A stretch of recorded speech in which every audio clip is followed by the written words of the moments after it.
अरे भाई ऐक ना. अरे बापरे, आज सूर्य कुठून उगवला? 1 महिन्यापूर्वी तेवढ्या पैशाचा मोह चढला होता, एवढी गरमी होती का ह्या गरीबाची आठवण सुद्धा येत नव्हती. आणि आज या गरीबाच्या दुकानात पायकाच का वळली? अरे तसं नाही यार, जाऊ दे ना आता ते. बर, काय काम काढलंस माझ्याकडं?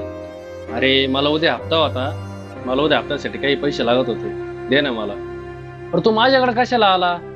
ज्यांनी तुला पैसे दिले त्यांच्याकडे घे ना तू हप्त्यासाठी पैसे.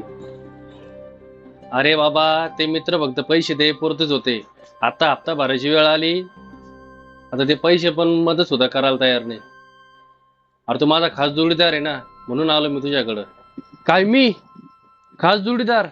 अरे वा वा वा वा.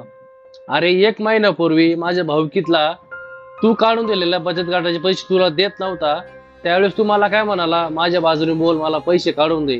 अरे मी तुझ्या बाजूने बोललो पण, आणि तो भावकीतला माणूस तुझ्या समोर मला म्हणला तुझा काही संबंध नाही. अरे तू त्याला एक शब्दाने सुद्धा विचारलं नाही. तो गेल्यानंतर मी तुला म्हणलो सुद्धा त्याला जाब विचारतो असा का बोलला म्हणून.